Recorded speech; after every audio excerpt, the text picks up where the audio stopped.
So we're moving on to the next part, which is another panel discussion on technology and Indigenous language revitalization. We had a good kickoff again with Dr. Keegan, and this time we're going to invite up Malagus, who is Gerald Lawson. He's from the HELISET Nation. He's an enthusiastic new language learner. He currently manages the Oral History and Language Lab at the UBC Museum of Anthropology and is dedicated to supporting Indigenous control of cultural heritage. He's developed the many resources that has grown into the UBC Indigenization Grant Program and acts as a program technology lead and sits on the Indigenization Steering Committee. He primarily works to remove barriers of colonial information practices that impede the goals of BC First Nations. To this end, he currently sits on the Canadian Federation of Library Associations Indigenous Matters Committee and the Association of Canadian Archivists Truth and Reconciliation Task Force. Please help me in welcoming him to the podium.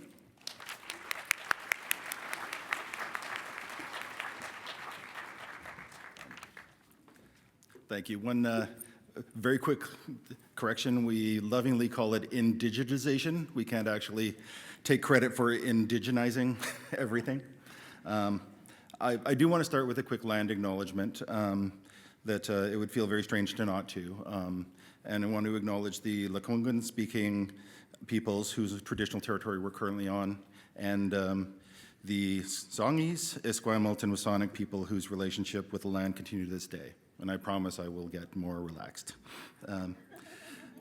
This panel is really exciting for me, dealing with technology and addressing challenges and benefits of trying to find solutions for language documentation, archiving, and learning. What do communities need to know before engaging in language technology development, and what are some of the exciting new trends in language technologies? How do we make technology investments that are sustainable and both protect your language data but make it accessible at the same time? And we have a tremendous panel that I'm going to invite up, and please come up as I introduce you. Loretta Todd is the creative director of the IM4 Lab. Ms. Todd is a Cree Métis filmmaker, writer, and producer who has created children's television programs such as Nahia Wetin, introducing Plains Cree to children aged 5 to 7, and Coyote Crazy's smart science show about Indigenous science. She has over 25 years experience and has been honored with many awards. And for anybody who knows Loretta, that is the very humble biography. So, there's so much more that could be said. It would take all of our time. So, Daniel Yona is the development manager for First Voices. Come on up, Daniel. He has over 15 years of experience leading and executing technology projects in the public and private sector, focusing on modern, user-centric technology and approaches. Prior to his current role, he served as lead for transforming the BC government's data analytics platform using open source technologies. Daniel has a broad set of expertise encompassing user interface and user experience, back-end systems and database design, cloud technologies, and development methodologies. And last but not least, Marc Durdin is the team lead for the open source keyboarding software known as Keyman. He is the original author of Keyman and wrote it originally to support SÄL before extending it to support other languages. Marc worked with SÄL International, who are a faith-based organization with over 5,000 employees, dedicated to meaningful capacity development in language skills, and currently lives with his wife and 3 children in Hobart, Tasmania, Australia. He has studied and can read, write, and speak with varying degrees of fluency Khmer, Lao, Thai, and Tokpisin. So, thank you to this panel. And literally decades of experience and still at the top of emerging technologies. So, we're going to be asking a custom question to each of you, and you'll have about 5 minutes to talk about that, and then a group questions, a couple of them we can address. So, I want to start with Loretta. Loretta, what is the role of media technology in language revitalization, recovery, and maintenance? Of course, I have to also acknowledge the Sက်ကÁL, Sanghees, Lagwagan people's territory, and I also have to thank the grandmothers and grandfathers for bringing us safely here. And I'd like to work in our own protocol, and in our own protocol for the IM4 lab is I'd like to acknowledge Tracy Bono, who's one of our matriarchs, who's part of our governance structure, and also Sasha MacArthur and Colin Van Loon, who are our staff who make everything happen. By the way, the IM4 lab does VR and AR workshops. If your community is interested in British Columbia, we'll come to you. Just look for us and we can discuss that. And the beautiful Moni Gar and Caroline O'Coyote, who've been kind enough to lend their brilliance as programmers and VR artists to come in and do the training or participate in the VR lab. So quickly, that was a way of letting you know about the good people part of the IM4 lab. So ask me the question again. So what is the role of media technology in language revitalization, recovery, and maintenance? Well, there was a famous Welsh language activist. I don't know if he was hardcore, but I think his last name was Feather. I couldn't quite find it. But one of the things he said was that language has to appear everywhere. We have to make sure that language is everywhere. And as a filmmaker, that said to me that I have to take responsibility to put language where I can in the work that I do. Thus the children's series. But I think he also means, on the streets, in our everyday lives, everywhere our language has to flourish and be seen and be heard. So what's happening is, of course, technology is now pervasive. It's everywhere. But I also have to go back to what Leroy Little Bear taught so many of us back in the day when I was first starting out. And we had a little event up in Banff Center. We had a panel at a conference, and it was then days we used to call it cyberspace. And this is back in the 90s. And Leroy said, we always had cyberspace. He said, we always went out on the land and we always connected with all our relations. And so in a sense, the technology is catching up with our way of experiencing the world as it is. The other thing he also said was, if I can just put my glasses on here, that he said it's also all about energy, and that in a way, because we're all connected, again, the technology is just catching up with us. So how can we continue to influence this technology that is coming from this totally other place and bring it into our sphere of influence? I think that's kind of key to making the technology work with our languages rather than us being colonized by the technology to basically make our language serve the technology. Some of the things that we've been doing at the IM4 lab is basically saying technology has to be accessible to everybody. It can't be exclusive. It can't be just for a few. It has to be for all our people. So in our workshops, we've had children as young as 12, and we've had elders. Anybody can show up. You can be an artist. You can be a professor. You can be a woman who wants to use technology to help teach soccer to her family and friends. So the technology basically has to permeate our life, but it has to permeate our lives in ways that serve all our relations. And I think what's really exciting about technology is the fact that we have the opportunity, if technology is catching just up with us now, we have an opportunity to actually influence what that technology looks like, how it functions in our lives. So it's not just iPhones, it's not just Google things on our on our heads. It actually looks like how we would imagine technology for us. And so yes, we need programmers, but we also need computer scientists. We also just need our elders to come in and say, gee, this technology, oh yeah, that reminds me of a story. And that story is about, as Tracy Bono talked about, in her language, the birds are so central to her language. So a bird is central to the language. How does that bird then translate into technology? Because the bird in and of itself has its own sentient being. It has its own presence.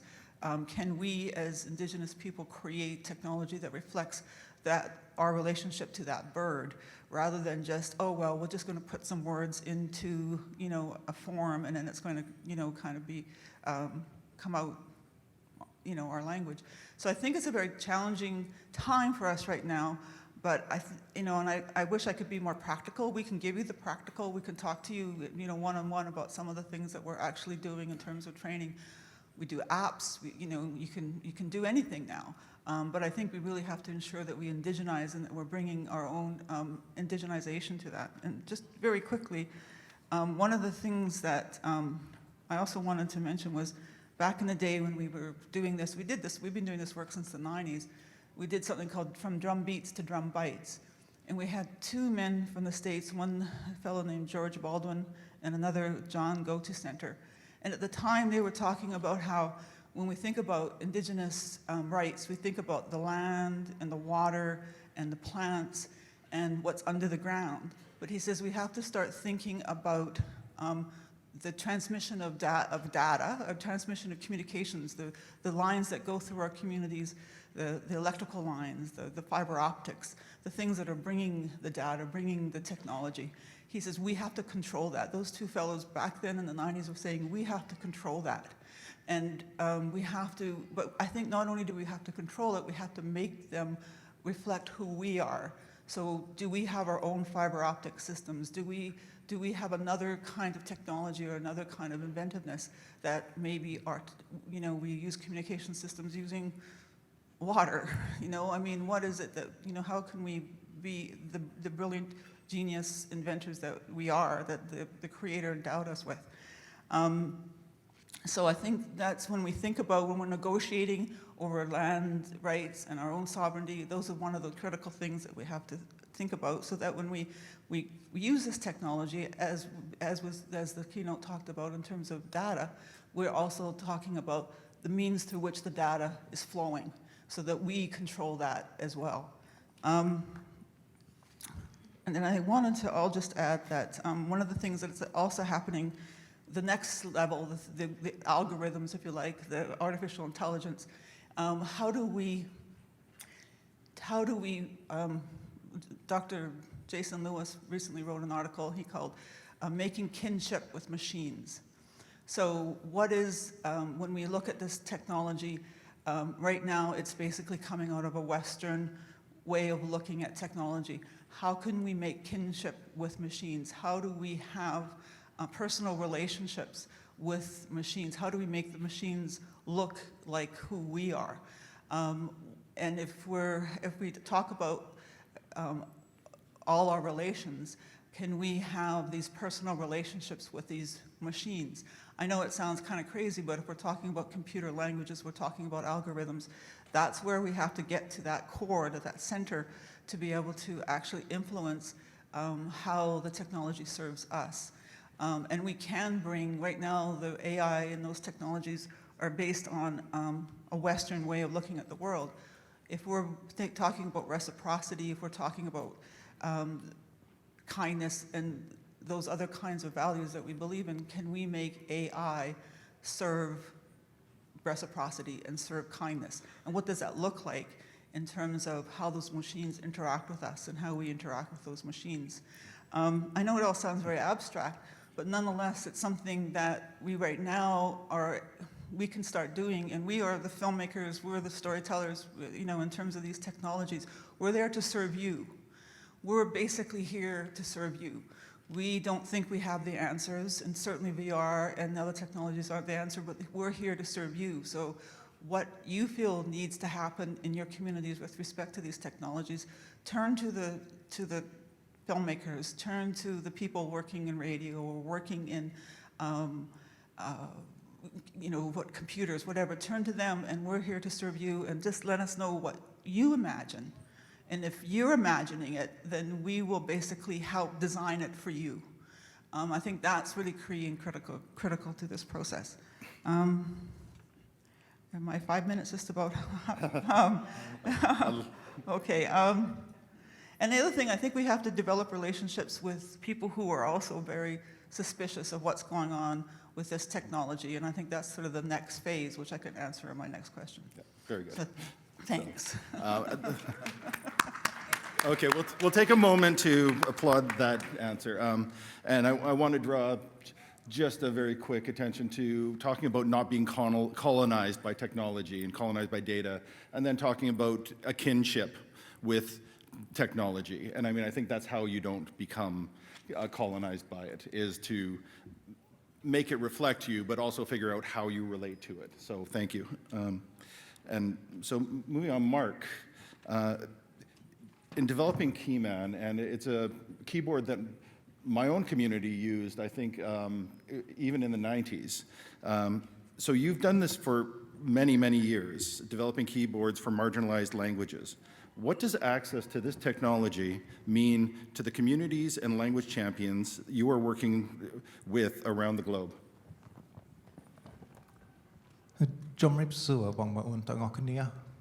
So I just wanted to start off by greeting you in Khmer. I am very aware that I'm an outsider in this community. I'm a white boy. I have no Indigenous background. I really want to thank you for welcoming me all the way from Australia. And also thank you for your grace in listening to me as I speak with my external presumptions. And I will try. I've been listening to what everybody's been saying at this conference. I'm a technology provider. I create technology.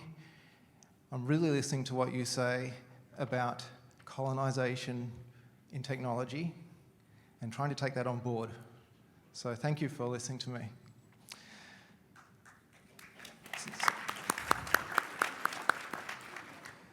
So SİAL, the organisation that I work for, we have a vision of longing to see people flourishing in community using the languages they value most, which is just what I hear all the time through everything that's been said here. And so all the work that we do, and that includes the keyboards that I create, we do that in order to allow people to use their language in technology. And so from the very beginning, when I first created Keyman back in, I think, 1992 or 93, in the dim dark past for me, I was living in Laos with my family, my parents, and they had a need to write in Lao language. And so I was an outsider in that community as well. And I created the tool Keyman to allow us to write in Lao. So I'm always really surprised by just how passionate people are about Keyman and keyboarding. I have had so many people come up to me and say it's just such a transformative thing for them. And it is a bit of a surprise because, you know, keyboards are kind of utilitarian. There's this clack, clack, clack, clack, clack. But because they're that first interface into actually getting your language into technology, it just is so transformative when that first time that you can type a sentence in your language into a computer or into a phone. And seeing that passion keeps me going when I keep developing Keyman and encounter the hard times. So thank you for your passion. And without access to that technology in your language, I really see that, you know, every single community in the world today is encountering this technology issues. You find your language is increasingly marginalised.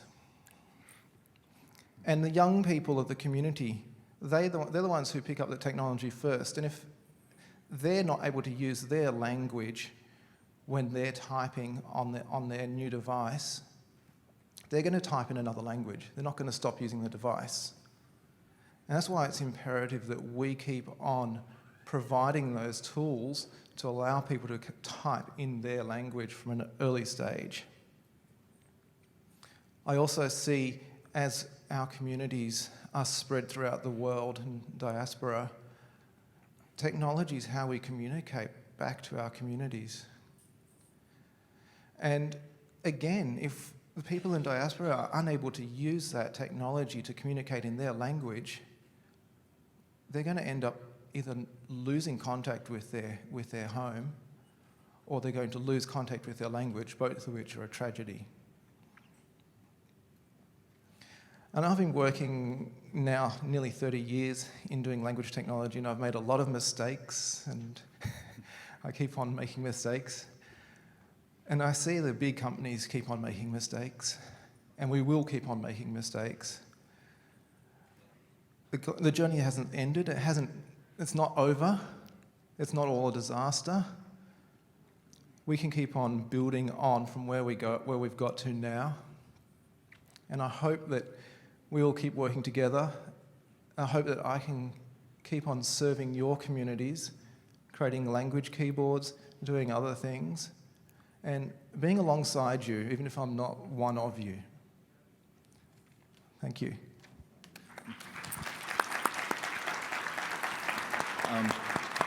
Thank you so much, Mark. And my own community that used Keyman has recently activated a Unicode keyboard, and we've seen how transformative that is, and to bring that to so many languages around the world. And then just a discussion at lunch, we've sort of discussed activating the Keyman HELISET keyboard again, and having multiple keyboards is not the worst thing in the world. It's not a competition. Like, you can switch between a Google and a different keyboard on your phone in minutes. So thank you, and I really appreciate I think that losing your language and losing your connection to your place are the same thing. So, on to Daniel. As manager of FirstVoices.com, a technology developed specifically for Indigenous languages, why is it important for language champions or communities to curate and control their own language data? Thanks. I'll start by saying thank you for having me. And I don't get to practice my native language, Hebrew, much, so I'm going to do it now in a language conference. Shechianu v'kimanu v'gianu lazman hazeh, which if a Hebrew speaker would hear would be like, you are butchering that. But it is also a blessing for special occasions, which is actually very hard to translate, so I'm not going to translate it. In terms of the question, if I had to summarize it, it would be what Dr. Keegan said. To add a little bit to that, like, why is it important for communities to control their data? It's really a matter of, if communities don't do it, someone else will, especially in this digital age. You see big companies, you see Google, you see Microsoft, they're always striving to get into new markets, they're striving to bring out new products. So if communities don't take control of their data and their technology, someone else will. And I think once you do that, once you start taking control of data, whether it's an open source project like Keyman or First Voices or anything like that, it's kind of like opening a Pandora's box of issues. And the trickle effect there, or the ripple effect, sorry, is essentially you have to build the skills once you've done that to start maintaining your language and maintaining your technology and data. So that's another reason why it would be important to do that. In terms of skills development, the other issue is kind of the irreversibility of losing your data, which I think is a big one. Like, if you don't take control of your data, if you give it to someone else, retrieving that data may take you years. It may take you forever. It's a struggle that, honestly, like, Indigenous languages don't have time to deal with, and we've seen it happen. So that's another reason to control your own data. We look at communities that have kind of varying capacity to do this stuff. So when we talk about data and technology, it's one community may have tremendous capacity to develop from scratch. Another community may have one or two people, or some communities may have one IT person who is doing everything in that community. So even if you want to take kind of control of your data and technology, it may not always be feasible. So partnering with the right people and the right organizations, I think, is important. And of course, like, sharing with each other. So coming to a conference like this and learning where people have made mistakes and like Marc was saying, I've been in the technology realm for a long time. I've made huge mistakes. And it's just the nature, we were talking about it at lunch as well, like we have to start sharing some of the challenges we have so that we can learn from each other. Yeah. Thank you so much. And I couldn't possibly agree more that, especially with the diversity in British Columbia, we can't all do the same thing. We can't all take on, and data sovereignty really is the same thing as sovereignty. And, whoops. I thank you for both of your presentations around it because truly I think data sovereignty is sort of the a definite precursor, a definite requirement for actual sovereignty in our nations. So on to some quick group questions, and I think we're a little bit behind, so we'll speed through these a bit. And I'll ask each of you to respond quickly. From your experience, what advice do you have for communities that want to integrate technology into their language efforts? So, Loretta. I think one of the things, first of all, is our governance, our politicians have to get behind this. I remember years ago going up to George Erasmus during the Royal Commission and saying, it's wonderful that we need Aboriginal broadcasting, but we need every Indigenous community should have this telecommunication systems that rivals any nation in this world. We shouldn't be impoverished because of technology, and we are so impoverished because of technology. As a filmmaker, I would never expect the Indigenous community to pay for the productions that I'm doing. I go and raise the money to produce what I do. I did an app. I raised money and I did an app called My Cree. But at the same time, it's important that our governance structures, when they're struggling, I know already with housing, with water, with all the things that just did our daily life, we have to assert, and it's in the UNDRIP, it's in the Royal Commission, it's in the Truth and Reconciliation, it's all there. Indigenous communities have to have access, full access to the technologies and the facilities and the means to be able to use those technologies. It shouldn't be at the expense of any other part of our community, but it's critical that we have that. And right now what's happening is the CRTC is having looking at Indigenous communications policy, and I suggest everybody in Canada write to the CRTC and say that every Indigenous community needs to have the technology that they need. It should be online. We'll try to find it. We'll let the people know at First Peoples Cultural Council how to access that, because right now we're so impoverished. We love APTN, but really we need more.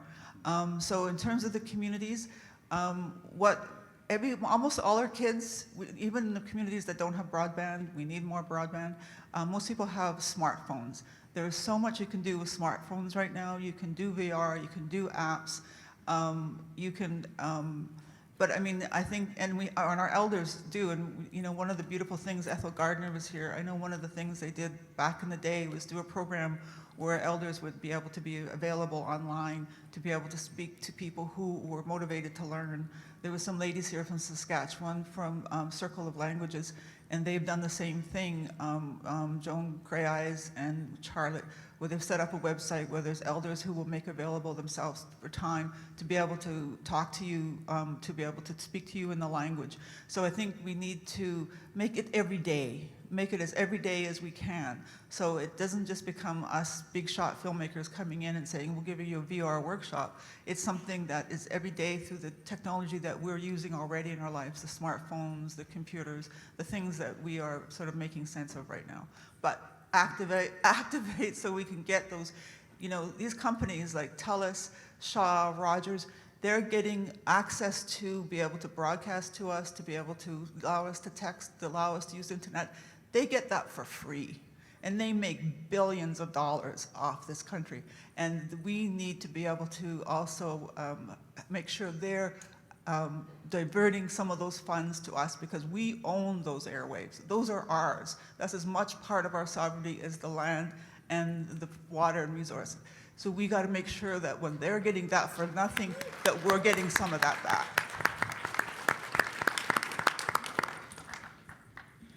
Okay. Marc? Right, so again, here I am. I've got 40 points here, coming as a white man with all the answers. Thank God. Yeah, so you can thank me later. No, I guess I just wanted to say one thing. I really resonated with what Dr. Keegan said about the data that he shared with Google versus the data he shared with Microsoft. And the big issue with sharing the data with Microsoft is that they're still a big corporation. And I think it's so important for language communities to share their data in a way where they can maintain some control, but you do need to share some data in order to be able to engage in the IT industry. And I think that probably the best way you can do that is to get involved in the standards. And I'm not talking about ISO so much here, which is very big and governmental, but there's smaller standards such as the Common Locale Data Repository, which allows you to put in words, things like names of months and days, so that way when you use a calendar, it can show you the names of the days in your language. And it's not a silver bullet solution, but it's one of those small things you can do to actually allow your language to be more pervasive across all sorts of programs from all sorts of companies. And Google use that data, and Apple use it, and Microsoft now even are starting to use it. But because it's in an open standard, you haven't lost control of the data to a company. I would also encourage you, if you don't have a language code for your language, seek out a language code. So this is the ISO 639 standard, or the BCP 47 standard, which makes everyone's eyes glaze over. But the First Peoples Cultural Foundation, or my organisation, SİAL, can help actually with submitting a request for getting a code for your language. That's one of the first steps for making sure that your language is recognised on computers. I think I'll leave it there. Okay, thank you, Mark. So, Daniel? Yeah, and for me, if there's 2 points I'd like to get across, one would be planning. Language planning, integrating technology into language planning is extremely important, and doing it for the long term. Like, you may have funding for a year or two, but technology needs maintenance, and it needs long-term maintenance. And you will, if you're successful especially, you will get requests from users, so you'll need to think ahead. And kind of tied into that point is programmers and developers are a very sought out commodity right now, so make sure in your communities when you identify skilled people to kind of nurture those people, those developers and programmers, because the change will also come from them. They'll be able to do some of what Marc is talking about and really advance kind of indigenous rights in technology actively. You see it in big corporations like Google and Microsoft, where there's 1 or 2 people who are just championing an initiative within a large corporation, and that's how change happens. Thank you. We're coming very close to the end of our time, so for the last question, maybe if you can just give one short piece of advice. As technology is always changing and getting outdated, such as apps, mobile phones, what approach do you take to make sure a technology investment lasts? Loretta? I'll let those guys go first. Yep. Okay, so I can give an answer for. I think the biggest thing for us is to make things open. Mm-hmm. Publish everything. Publish all your code. Use open tools. As soon as you try and control it too much, the code I'm talking about here, yep, then it starts to die, because then you're the only person who can maintain it. And we talk about the bus factor within our organisation a lot. What happens if you get hit by a bus? And so everything we do there is to try and make sure that if one of us does get hit by a bus, and one day we'll all die, that we haven't lost the work we've done. So publish it, get it out there, make it open, and share it with other communities, not just your own. Can you repeat the question, please? Sorry. Of course. So it's the outdated question. Oh, so yeah. Okay. Yeah. So for us, it's really one, making kind of a collective investment with communities. Communities as an Indigenous corporation, communities will keep us honest, they'll keep us on target, they'll make sure our roadmap, we're constantly improving and we're constantly doing things to meet their needs. And the other thing is also, we are also open source, so constantly, and this is advice that could go out to anyone doing technology, like, you gotta improve every day and like stay up to date every day. Because if you wait, if you go on a 6-month vacation, the entire technology, the entire landscape will be different. So do it every day. Like, I really shouldn't be here right now. I should be at work, like, updating our stuff, so. So clearly, never take a vacation if you go Never into take a technology.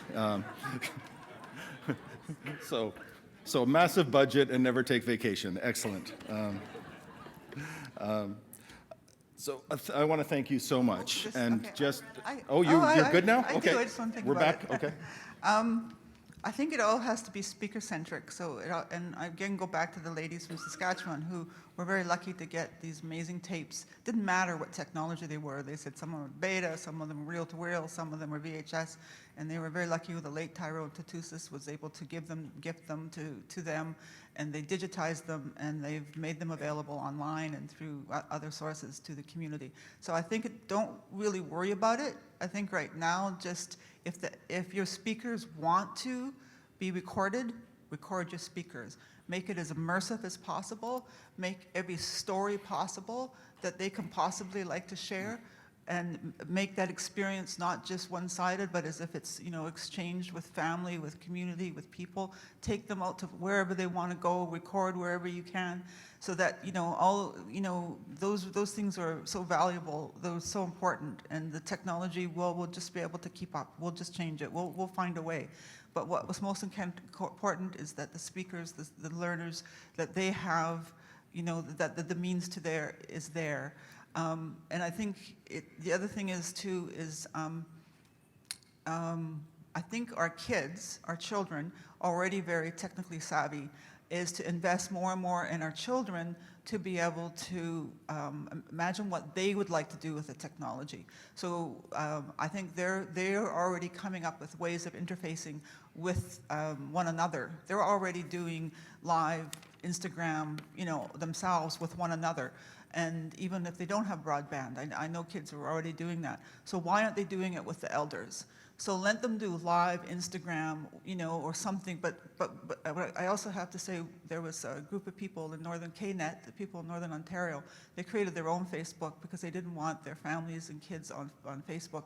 So they created their own Facebook, so all that data they own themselves. They control all that, and it's become like their own Facebook. I haven't kept up to date recently to see where they're at, but they were always sort of my heroes.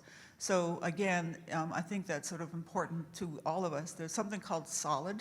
SÄÁL is like an alternative. There are people who created the internet are trying to create a new internet, and so that we can all control our data. I think, collectively we need to think about how we can access those other places and do what KNET does and create our own. So those spaces of elder and speaker and youth, our interfaces are going on and being recorded, and we have documentation of that, because time changes, and we don't want to lose our speakers are valuable, precious people any more than than has already happened. So thanks. So clearly, massive budget, never vacation, and don't worry about it, just use technology. And as much of a quip as that is, that's actually that's my philosophy. If it's the right tool, if it's ephemeral, that's fine. Invest in it, make it work for your community, and then if it goes away, like your community will move on beyond that tool, and you develop another tool. If it's something that requires lasting, then you invest in it and you lobby your own government to pay for it and find a way. I think we've heard a lot about technology is not the solution for revitalizing our languages. And to me, it's clearly not the solution to revitalizing our languages. But it's important. We're going to develop valuable tools, we're going to develop new technologies. Yesterday, Chief Terry TG said, He believes in the next 150 years, we will revive our languages and take our rightful place in society. To be excluded from technology, from the future, is the same thing as being relegated to the past. And I want to acknowledge this panel for teaching, inspiring, and developing new and intuitive, impactful tools. And beyond that, especially Loretta, for imagining us into the future, for making us a part of the future. So thank you.